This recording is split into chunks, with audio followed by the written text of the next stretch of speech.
What's up, everybody? Chelsea here, aka Hatty Dragon. Let's turn this music down a bit. And today I have a special treat for everyone. My deck grew from this past week on my website. I was actually able to complete this week. So without further ado, let's go look at it, and then let's go test it out. Now, for those of you that have not checked out my website yet,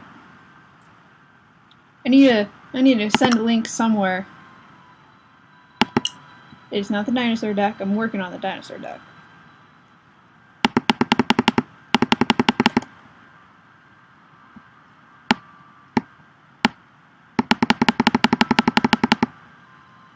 Oh, right there. So this is my 5-color dragon deck. I use Running Deer. It is more of a control deck, but I was thinking, my boyfriend always likes to say for Magic that you should always have some form of life gain in a control deck, which I agree with. So that's where Running Deer comes in. It only requires 1 green, one green threshold, and 4 resource drops, you gain 5 life. I think that's very efficient. And the way that this deck runs, I get that off all the time. Sapphire is the most important, so more of Sapphire in here than anything else. Wild and Blood being the next important. And then Ruby and Diamond not being as important, but I do still need them in the deck. Hex, Geode, and Adaptive Infusion Device are my ways of... And Lixley. I do have 2 Lixley in here. Lixil in here. To get out all the shards I need. Call the Grave. Later in testing, like once I had the deck completely finished prototype, I ran into a mill deck, and then I ran into another deck where I only run 1 Midnight Shepherd in here, and usually that's just, it's my it's my failsafe to get back anything that has gone to my grave already. But once the Midnight Shepherd was milled, I was like, I can't win this, because there was like already 2 dragons in my grave because of this mill deck. So I decided the Call of the Grave wasn't a bad idea. Like, early game I could use it, or early game depends. Take an opponent's mint troop, or bring back one of my troops. Ancestors Chosen gets me 2/2, 1-drop flying, draw a card peoples. Flock of Seagulls blocks things. Chaos Key gets rid of things. Murder gets rid of things. Counter Magic gets rid of things. Lixil is also good at just being there as a wall, just like Flock of Birds. Oracle-san for more draw. And of course, the 5 dragons. Which I won't go into extreme detail because I assume you all know what they do. So let's just get to battling. I don't remember making changes, but okay.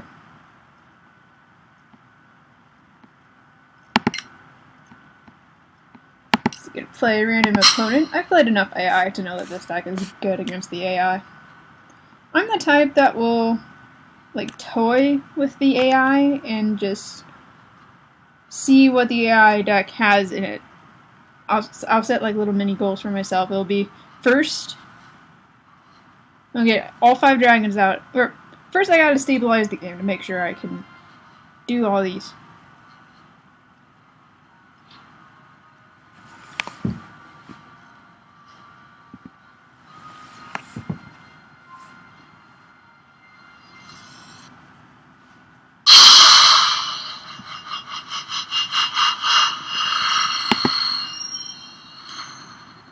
Anyways, stabilize. So now we're playing.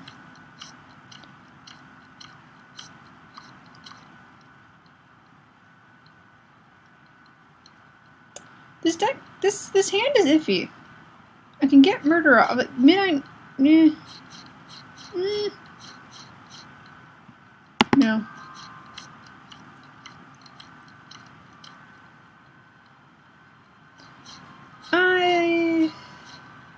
little better. I don't like mulliganing down too much. Oh, that's my roommate. Yeah. Alright, so... life drain.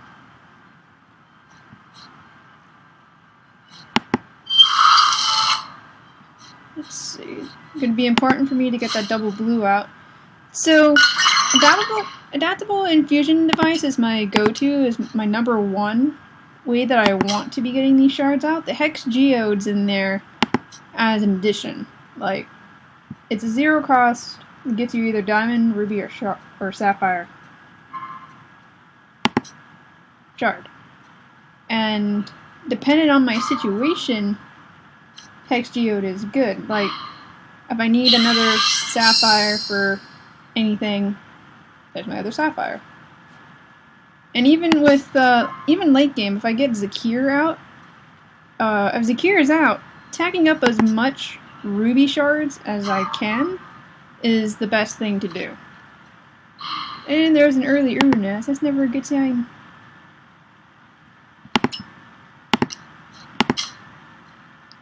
Good news is next turn we'll have a counterspell. I'll have a counterspell.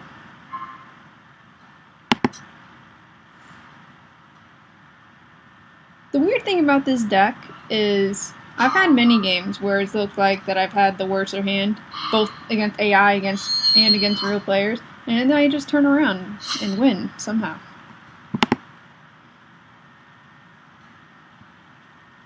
Okay.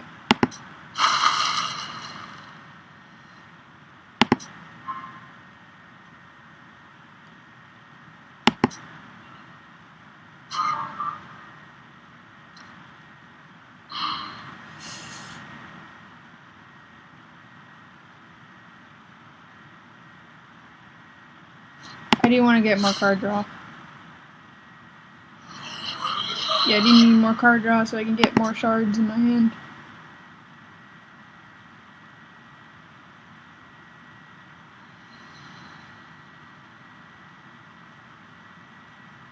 For those viewing, don't be shy, feel free to comment.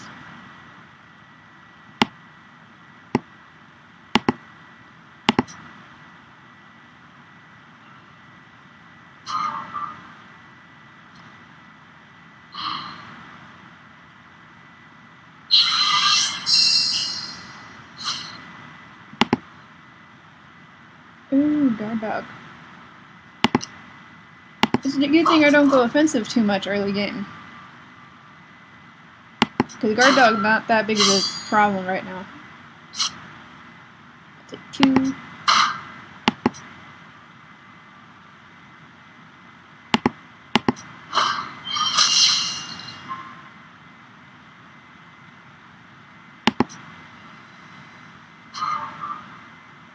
I need some shards. Or a flock of seagulls. I am okay with a flock of seagulls. That's an excellent card to draw.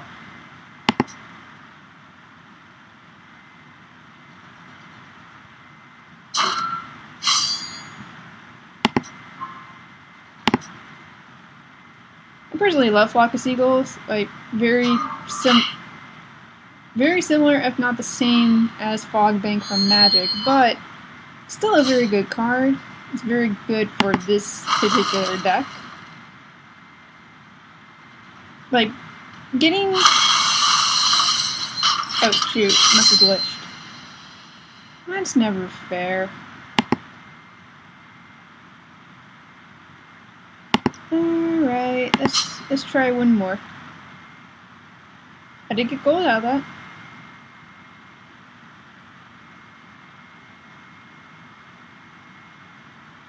Finding a player.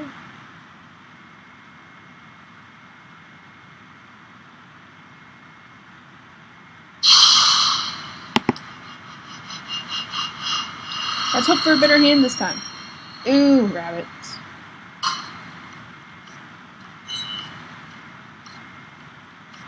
Oh, actually, this hand isn't that bad. Turn 1, Chosen. Turn 2, Flock of Seagulls. Turn 3, if something bad happens, I can get it. Sure. This ain't not bad. No, I'm not Not even mad about the TNS being in my hand early. This hand could be better, of course. Could be way better. As it is, though, it's not bad.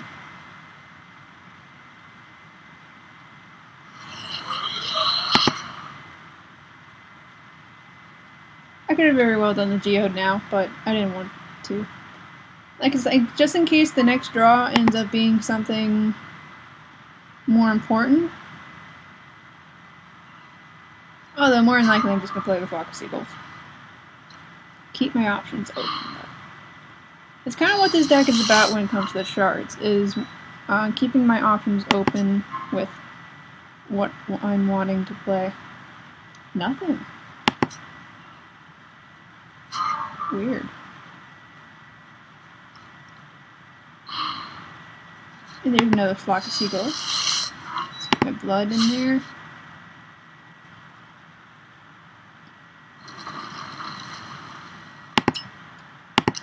And Hex Geode has another purpose where it's really won-me games that being able to activate the two that are in here and gaining me more charge to gain life faster is such a bonus for this deck.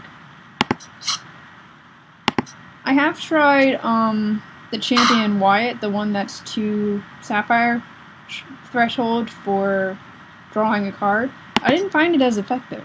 Like, I already have a decent amount of draw cards in here. There's the Zidu is the biggest, Oracle Song, Ancestors Chosen getting Ancestral Spirits. It is helpful though. Like, the Wyatt, using Wyatt, the draw card one, did help me in some games. But in the long run, Running Deer, gaining that life is just so good. I've even been in a game against a player where it took me like 8 turns, 8 or more turns until I was actually to get a wild shard, and that just gave me so much advantage after that. It's a shroom show.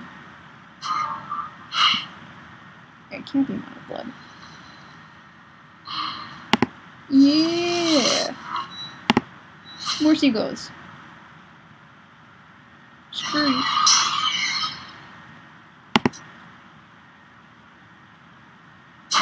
Just another day on the beach. Me and my seagulls.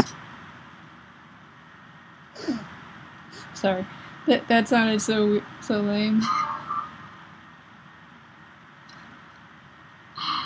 Another reason the seagulls are in here is like testing this deck against the AI. Of course, the dragons are great for blocking flyers, and the ancestral spirits are good for blocking flyers, but it wasn't enough. So, Flock of Seagulls. And ironically, I didn't even know this card existed until I looked through my cards randomly trying to build this deck, and I saw Flock of Seagulls.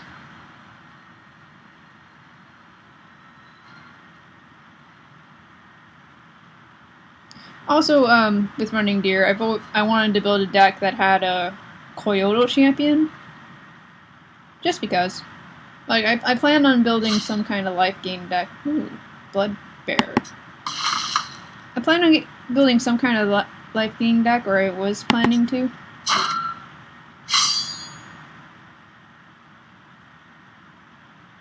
But I do enjoy Running Deer in this, and when the MMO half, the PvE, starts, I'll definitely be tricking this deck out with a PvE version, using Wrath of Zakir, because I'm going to have that. Having the equipment. I'm not sure which equipment I'll use. Like, I want to see Ancestors Chosen equipment, because he's like really one of the best cards in the deck. I did not need you.